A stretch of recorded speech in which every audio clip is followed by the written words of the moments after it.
7h-9h, les matins de France Culture. Guillaume Erner. La question du jour, au 50e jour de la guerre en Ukraine, Marioupol est au cœur de la stratégie russe. Ville assiégée, en proie au combat et au bombardement depuis 40 jours, l'étau se resserre. Hier, le ministère russe de la Défense revendiquait la capitulation de plus d'1 millier de soldats ukrainiens. Une affirmation réfutée côté ukrainien. Cette ville portuaire industrielle est-elle en passe de tomber définitivement ? Bonjour Martin Motte. Bonjour Guillaume Erner. Vous êtes directeur d'études à l'école pratique des hautes études. Alors il faut tout d'abord nous présenter cette ville, Marioupol, qui comptait environ 500 000 habitants avant le conflit. Oui, alors 500 000 habitants, c'était même moins, en fait, c'était dans les 432 000, donc ça fait pas une grande ville à l'échelle de l'Ukraine, elle arrive au 10e rang, donc très loin derrière des villes millionnaires comme Kiev, Kharkov ou Odessa, bien sûr, mais elle a une importance locale. D'abord, elle a une importance économique, puisque c'est depuis la fin de l'ère tsariste un centre sidérurgique très important. Ensuite, c'est le débouché pour les blés du Tchernosium, le débouché vers la mer, vers les exportations. Et puis, c'est surtout le premier port de la mer d'Azov. Et donc, il y a l'enjeu local, mais il y a l'enjeu régional de la mer d'Azov qui est absolument capital. Et alors, justement, aujourd'hui, on voit qu'il s'agit d'une ville stratégique pour les Russes, notamment probablement en lien avec la mer d'Azov. Oui.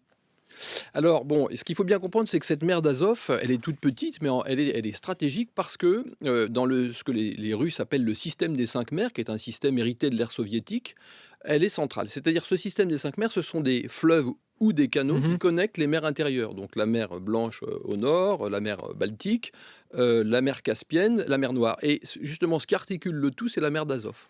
Donc si vous contrôlez la mer d'Azov, vous pouvez faire passer des bateaux de n'importe quel point de la Russie d'Europe en mer Noire. Si vous ne la contrôlez pas, vous ne pouvez pas.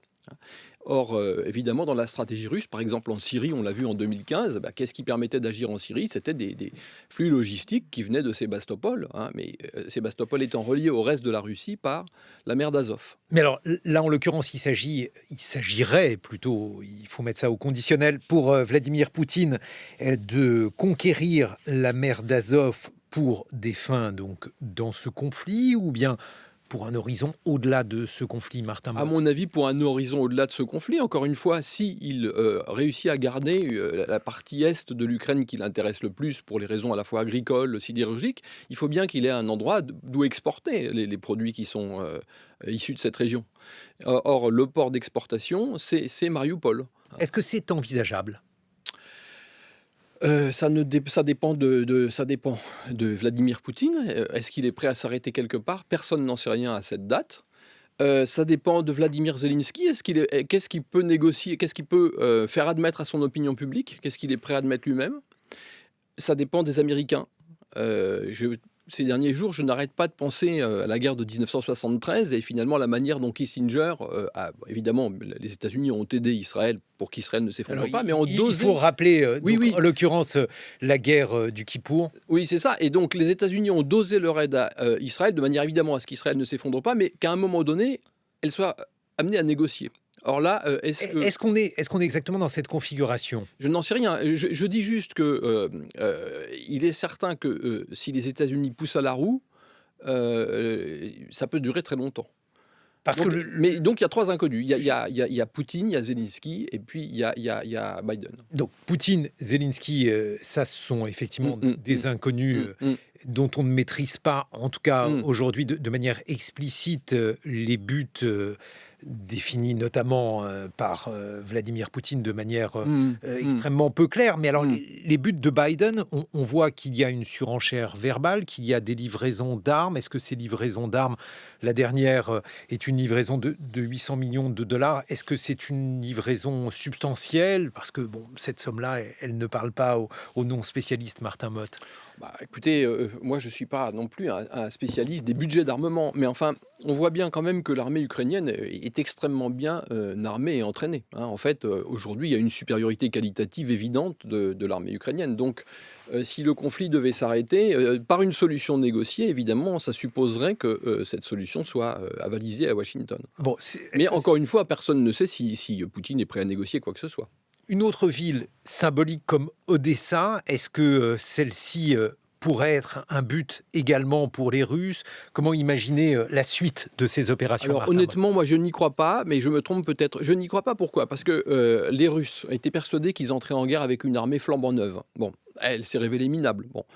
Entre les pertes qu'ils ont subies, pertes matérielles, pertes humaines, et puis la crise de confiance que cela a dû ouvrir entre Poutine et ses chefs militaires, je les vois mal attaquer Odessa. Et puis, si on part du principe, et encore une fois, ça n'est qu'une hypothèse, que Poutine reste rationnel, c'est possible, il doit comprendre que s'il négocie, il faut qu'il y ait du donnant-donnant. Donc il ne peut pas à la fois vouloir la façade maritime côté mer d'Azov et la façade maritime côté Odessa. Est-ce qu'on ne peut pas nuancer ce que vous dites sur l'armée russe? Parce qu'on s'est rendu compte que c'était une armée à deux vitesses, Martin Motte. Oui, mais alors,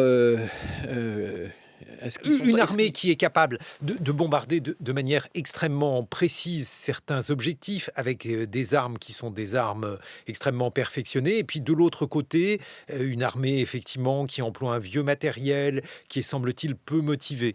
Écoutez, Pierre Desproges avait fourni la réponse il y a déjà 30 ans ou 40 ans. Il avait dit la Russie est une puissance qui produit chaque année une bombe thermonucléaire et une chaussure pointure 35. Et là, on est exactement dans ce modèle, c'est-à-dire qu'ils ont une pointe de diamant avec les missiles hyper véloces, des choses que personne d'autre ne sait faire, pas même les Chinois ou les Américains. Et puis derrière, c'est une armée qui est complètement archaïque, parce qu'en fait, ils ont tellement peu d'argent qu'ils ne peuvent pas à la fois se payer des choses qui sont uniques sur la planète et puis une armée standard opérationnelle. Bon, certes oui, mais Pierre Desproges, que l'on ne loue pas suffisamment, qu'on devrait louer chaque jour, Martin Motte avait raison en ce sens que lorsque vous faites la guerre ou lorsque vous risquez d'entrer en escalade avec une puissance qui a l'arme nucléaire, cela modifie complètement la stratégie que vous pouvez adopter vis-à-vis d'elle. Ah bah ça c'est clair, il est certain que Poutine n'aurait pas pu se permettre ce qui se permet en ce moment sans la dissuasion nucléaire, ça c'est certain. Donc ces armes de pointe jouent, lui assurent un parapluie à l'ombre duquel il peut mener ses attaques conventionnelles, sauf que ces attaques conventionnelles, elles sont évidemment sous-dimensionnées. Et puis, parmi les autres risques, mais des risques aussi qui pourraient peut-être être justement compensés par la dissuasion nucléaire, il y a le risque d'utilisation d'armes chimiques. Est-ce qu'aujourd'hui, c'est une éventualité? Hélas, les risques pourraient-ils être réels que la Russie décide d'employer des armes chimiques? C'est une arme qui est d'un emploi quand même excessivement complexe. Et je ne suis pas certain qu'elle en ait besoin pour gagner la bataille de Mariupol, qui, semble-t-il, est pratiquement gagnée. D'ailleurs, il y a déjà 15 jours de cela, le colonel Goya, dans ses commentaires, disait que Mariupol tomberait sous 15 jours. C'est une affaire, semble-t-il, maintenant, effectivement, d'heures ou de jours. Donc, prendre le risque d'un dépassement d'un seuil, à moins qu'ils veuillent faire une provocation très forte, mais je ne suis pas certain qu'ils en aient besoin, et je ne suis pas certain que ce soit très commode d'emploi en milieu urbain avec des troupes qui sont, dont on ne sait pas forcément où elles sont d'ailleurs, parce que dans le combat urbain, c'est du combat d'imbrication. Alors, il y a une chose qui est intéressante, c'est de faire la comparaison avec Stalingrad. Parce que vous êtes sur une ville qui a la même taille au début, mais vous n'êtes pas du tout sur les mêmes taux de pertes, et sans minimiser évidemment les souffrances de la population, mais les Ukrainiens disent 22 000 morts à Mariupol. Si vous extrapolez sur les 6 mois qu'a duré la bataille de Stalingrad, ça devrait faire quelque chose comme 140 000 morts à peu près. Or, Stalingrad, ça a fait 2 millions de morts. Donc, on a l'impression, et c'est un déchaînement de violence par rapport à nos standards récents, mais en réalité, si on rapporte à la Seconde Guerre mondiale, il n'y a pas du tout les mêmes effectifs et la même férocité. Peut-être si l'on rapporte ça effectivement à certains standards Oui. russes. Merci beaucoup Martin Motte. Je rappelle que vous êtes directeur d'études à l'École pratique des hautes études. 7h23 sur France Culture.